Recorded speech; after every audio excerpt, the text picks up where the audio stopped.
Support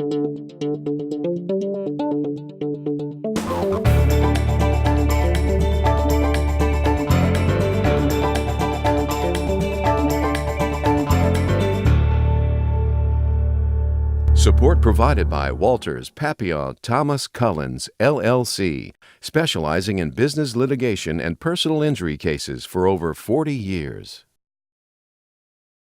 One of the enormous benefits of running the railroad is you get to have your own walk-on video. So could we run that video, please?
Any questions?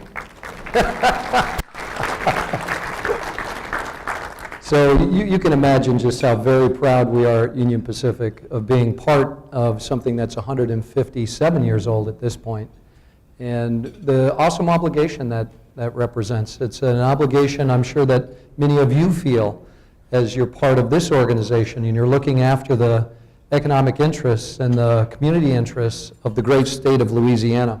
So thank you very much for including Union Pacific today. I am so pleased to be here. I'm going to tell you a little bit about the company, a little bit about our perspective on technology, and a little bit about trade, and then we're going to get into your questions, which I hope we have a little bit of time for at the end. Louisiana is an incredibly important state to us. We employ about 1,200 employees in your great state. In the last 5 years, we've spent about two-thirds of $1 billion investing in the economic might of your state. And your state is an economic engine for us. When we think about one of the crown jewels in the crown of Union Pacific, this whole Gulf Coast region, which is anchored on its eastern side by the state of Louisiana, is an economic juggernaut right now. It's enabled in large part by relatively low feedstock prices from natural gas, but that's only part of the story. That's an enabler. The guts of the story is about being accessible to business, having a great workforce, having great infrastructure, and thinking right about the future as you invest in it. I mentioned to a few people I met today, I'm down in Louisiana with great frequency. I was down here last Tuesday, flew into Baton Rouge and went over to our yard in Livonia, which is a really important anchor to our operation here in the southern eastern part of our whole network. And there's a special part that Louisiana plays in the whole network. We connect you to the rest of the country. We connect you to the rest of the world. Our our company is one big outdoor factory, 32,000 miles. The men and women of Union Pacific execute our business product every day in the out of doors. We have something like 40,000 employees. We have about 10,000 customers, none more important than the ones here in Louisiana. And this year has been a particularly challenging year. This is a visual representation of our winter. That's a train that's stuck up in the Pacific Northwest in Oregon by an epic first rainfall and then snowfall that over the course of about 70 miles of our railroad made it look just like that. You might have seen a national news story about an Amtrak train that was stuck in a town in Oregon. That was on our railroad. We're the ones that were host to that Amtrak train.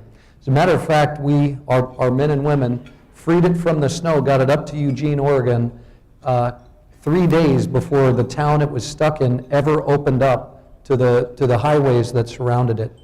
So we take that obligation very, very seriously. It's been an epic winter.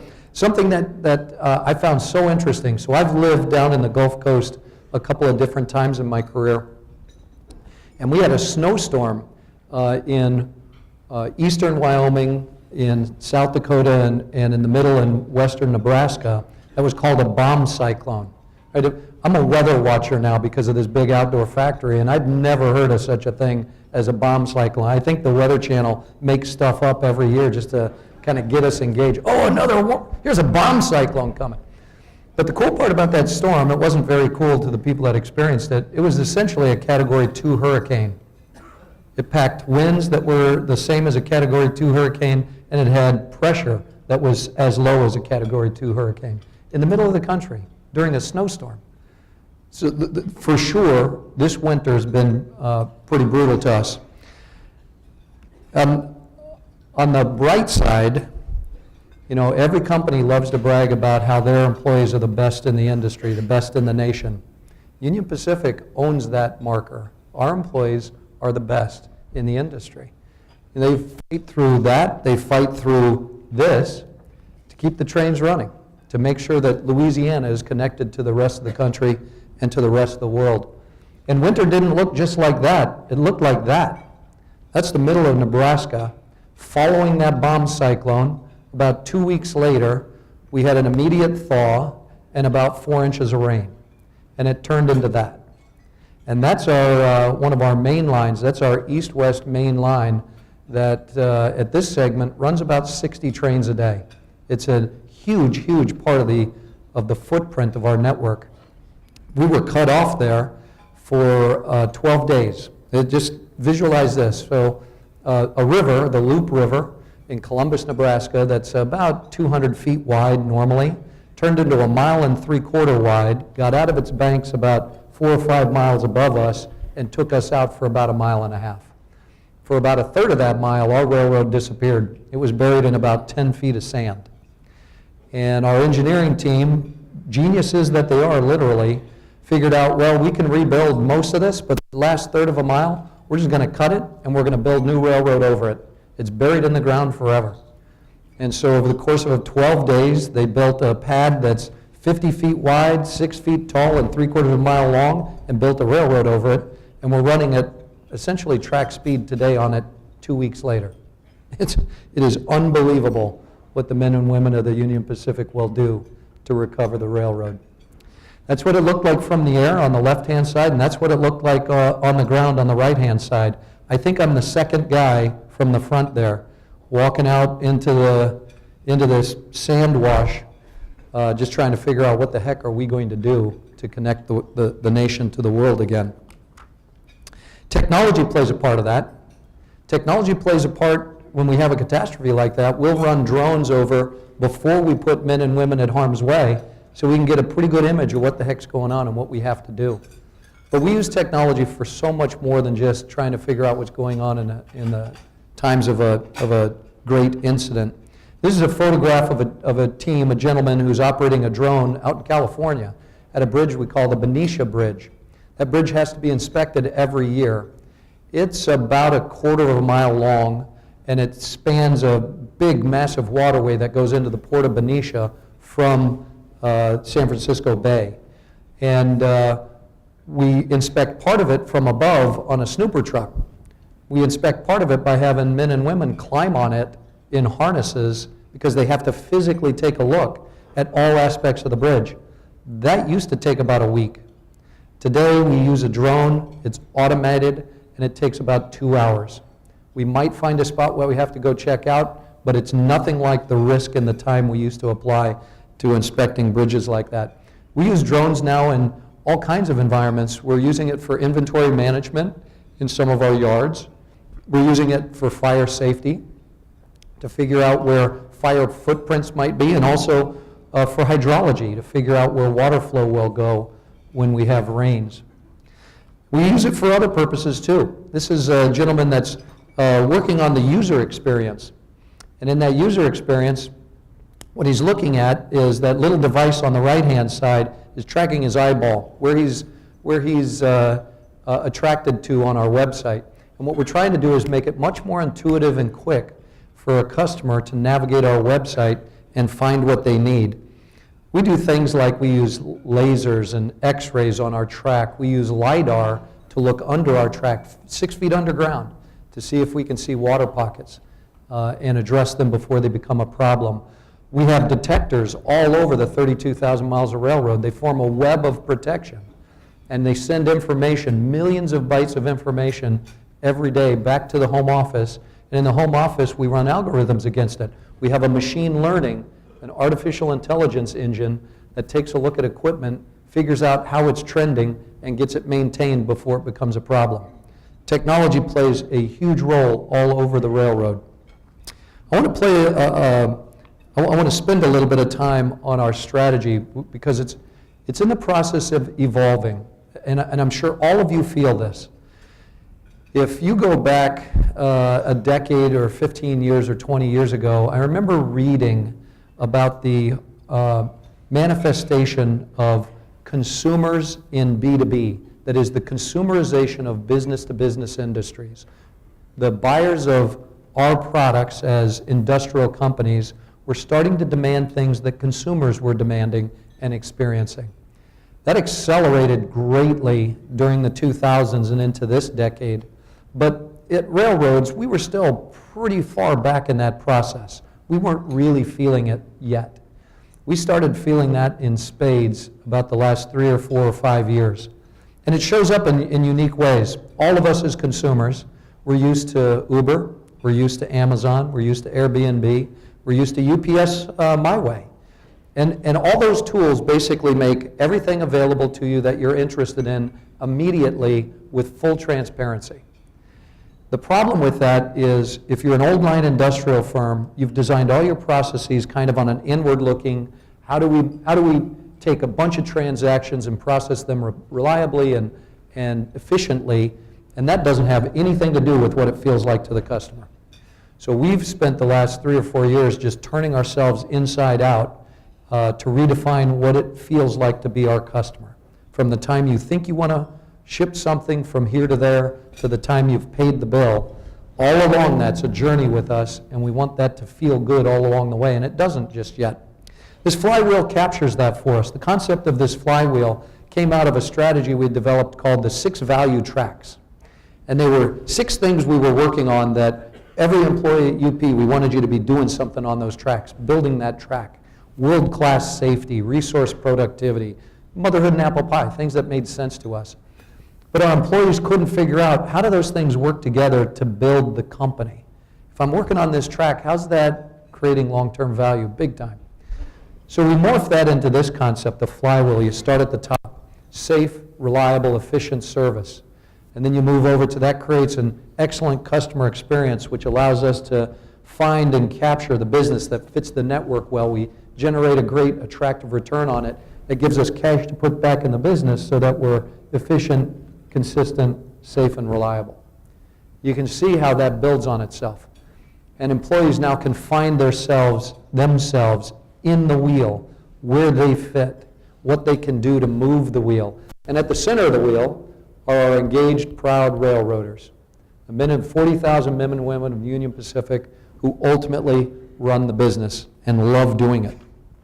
That's what we're about. Let's talk a little bit about the business and I'll try to make it real for the state of Louisiana. So we break our business, we segment our business into 4 business groups: agricultural products, energy, industrial products, and premium products. In the agricultural products, we have very strong demand right now for things like domestic biodiesel, renewable hydrocarbons, diesel exhaust fluid. We also, in Louisiana, have a ton of producers in those marketplaces. CF Industries, just down the river here at Donaldsonville, benefits from those strong markets. That agricultural products market is also, they're all about shipping grains into the global trade. We'll talk about trade in a moment. And they're about shipping food product to feeds, to places that use it as feed for livestock, like the governor's chicken farms, right? So, I mean, we're connected to Louisiana in many ways in that agricultural business. In that energy business, we're starting to see an increase, again, in crude by rail. That's because of this wonderful revolution that we're having in production of gas and oil in the United States. We have a very good relationship with St. James, which is the largest, maybe behind the facility in Oklahoma, one of the largest crude oil depots in the United States, and it feeds a number of very critical refineries on the Gulf Coast. We also enjoy serving several other ports here on the Mississippi. We serve the Port of Baton Rouge, the Port of New Orleans. Up on the Red River, we serve the Port of Shreveport and others along the way. And we have participants in the audience that are participating in those marketplaces.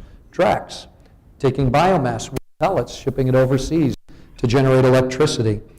And special thanks to the governor and to the Port of Baton Rouge for partnering with us on significant capital investment that makes your home city's port a place that will have growth prospects into the future for decades.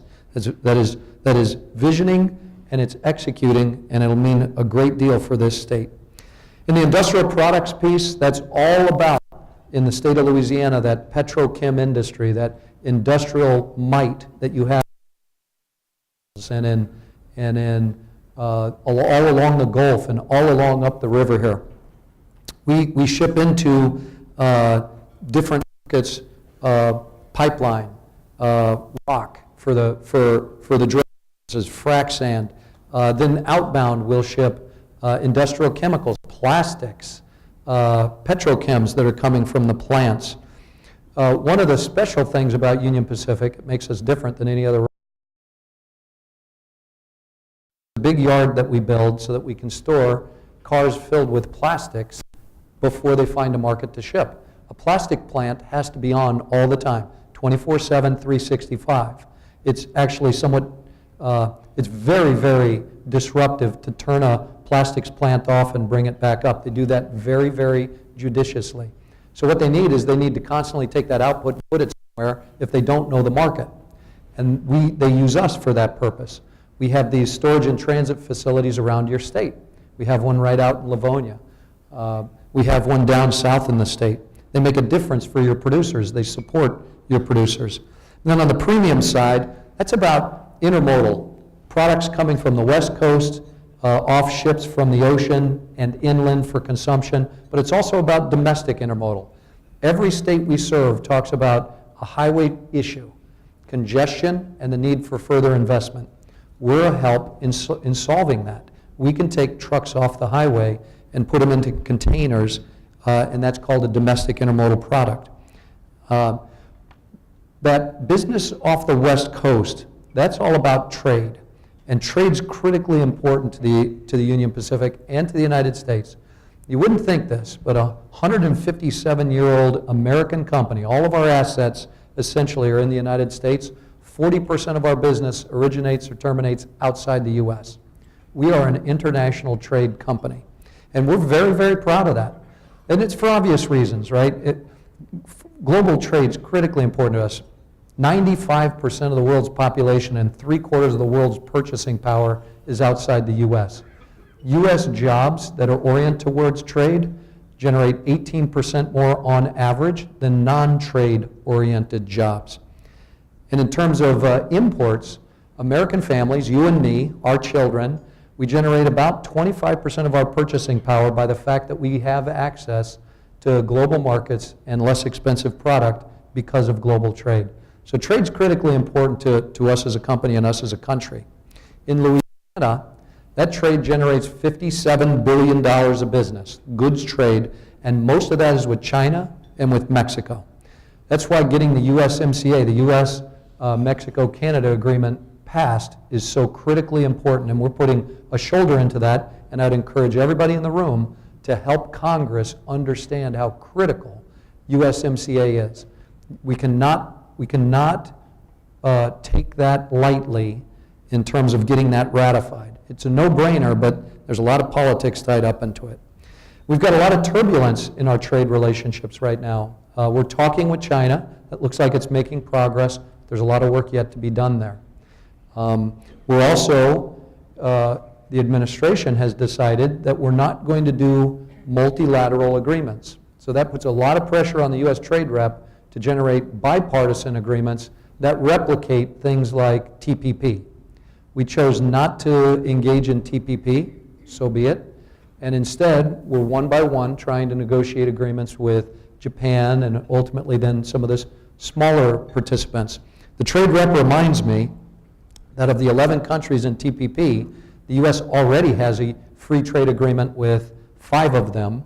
We're getting started with Japan, and once Japan is finished, we'll have about 80 to 85% of all the economic value of TPP tied up in our trade agreements with countries that are bilateral. So, you know, the administration has taken a gamble. They're fond of using tariffs, and that is a bet, but it's also a logical bet they're making, and it appears like for right now seems to be working pretty well. Louisiana, that trade's critically important, right?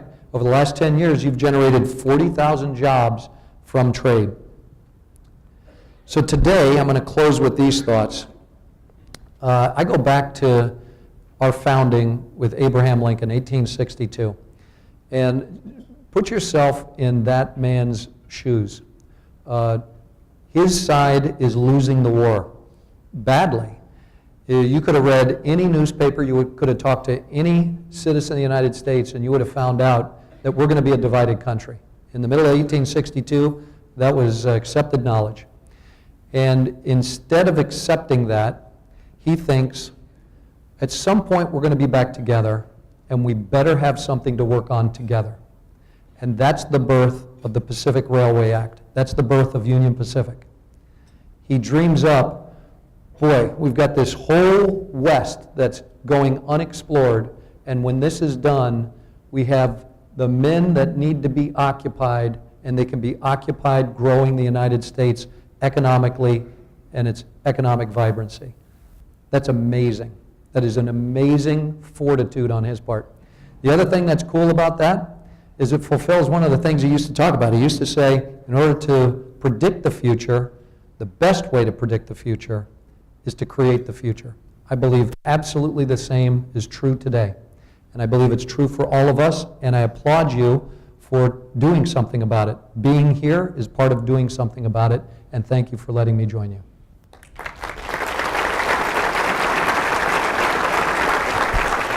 Let me stay here and I'll explain everything. We have time for questions. Now, you have, what's that? I'll just project. We have time for questions. And with those questions, if you want to write them on your cards, Steve Procopio or someone else will pick them up and bring them up here. And we've already had some members contribute a few questions for us, and I'm going to give these questions to Lance. Perfect. And then I'll bring some more up if we have more time. But here's some questions for you. Okay, perfect. Thank you, I'd love it. Question 1, if you had 15 minutes with President Trump, what would you discuss with him? I've actually discussed what I care most about with him and his administration, and that is don't screw up trade. If you do anything for the U.S. economy, get trade right. It's so critically important, 14.5 million jobs, the kind of jobs we all love. They build middle-income families. And recognize you're taking a path, you think it's right, God bless you. I think you're attacking the right issues. Let's just be really crystal clear. The outcome has to be success, has to be continued free, open access to trade. And so I think that's exactly how I think about that. Second question, what state does the best at intermodal transportation management, and what lessons can Louisiana learn from them? Okay, so Louisiana is an awesome state to do business in, and you do really, really well when it comes to industrial transportation and industrial development. So you should continue doing that. Intermodal transportation, I'd say there's a number of models around our served territory that are things to learn from. Oregon, which can be a difficult state to do business in, they have a wonderful program called Connect Oregon, where they allocate through a dedicated vehicle dollars every year to invest back in the infrastructure of the state, and all transportation modes are included: rail, highway, airport, river. And generally speaking, it's a agnostic, meritocracy kind of environment where the best projects win. And I would say that even as Union Pacific projects don't win. So they have a really cool program, and it's not huge, and it's a public-private partnership. It requires industrial investment to partner with it. If you go out to the ports of Long Beach and ports of LA, those are juggernauts. You should at least, at some point in your life, just as an industrial tourist, take a look at those ports. It's amazing the amount of traffic that goes through those two facilities, and you could probably learn something from them from what's a port infrastructure look like to be modern and efficient and proficient. Third question is, what workforce challenges does Union Pacific have? How are we addressing them, and are there changes that you'd like to see in public education to meet these challenges? Absolutely. Your governor is spot on, right? Education, he started with education, and from an industrial, from an employer's perspective, education is critical in the communities that we serve. So the challenge for us might not be unique to this room. We have a work environment and a style of work that is shrinking in attractiveness to the pool that we're trying to hire from.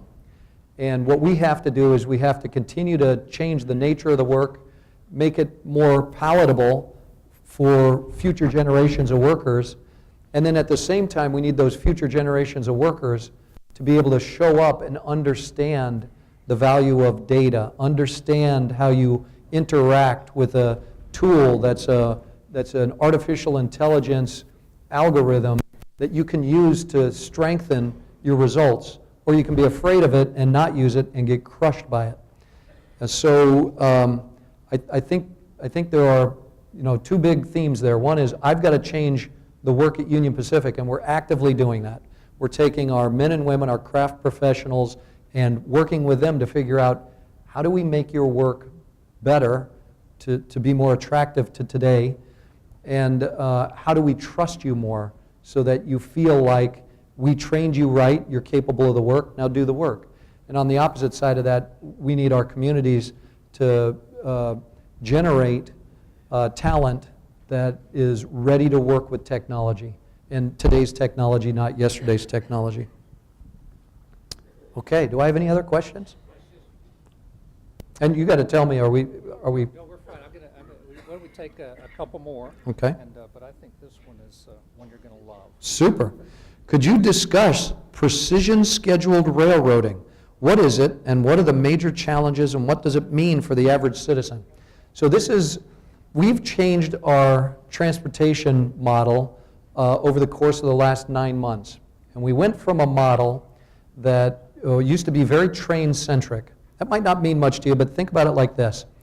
The freight rail network, Union Pacific, is made up of nodes, terminals and yards, that's a node, and lines, that's the rail track that you see.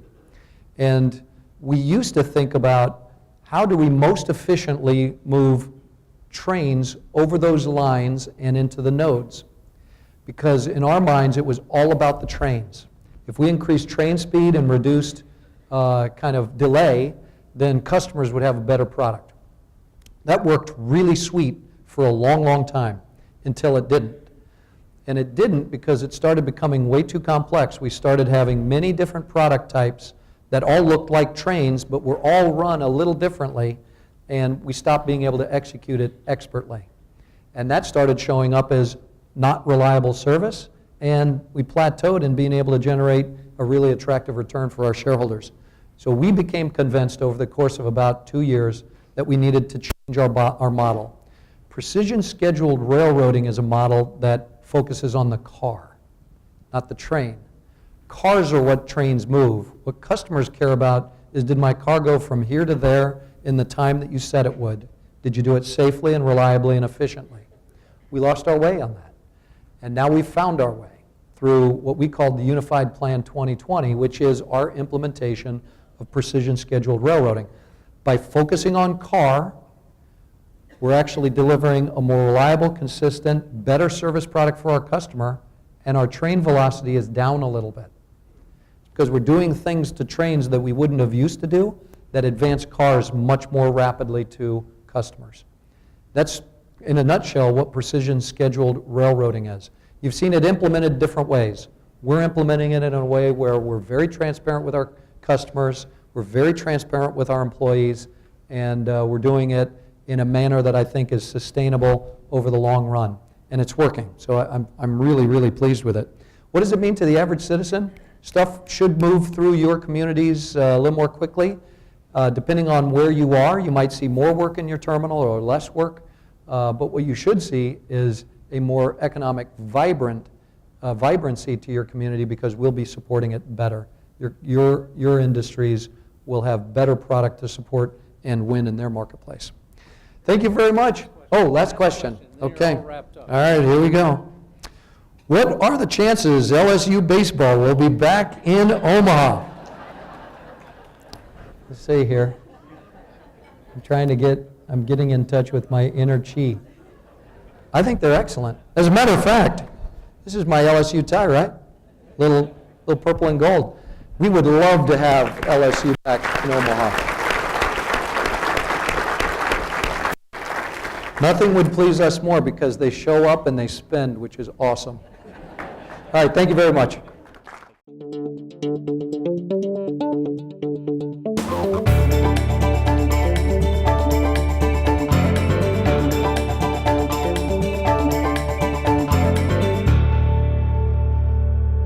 Support provided by Walters, Papillon, Thomas Cullens, LLC, specializing in business litigation and personal injury cases for over 40 years.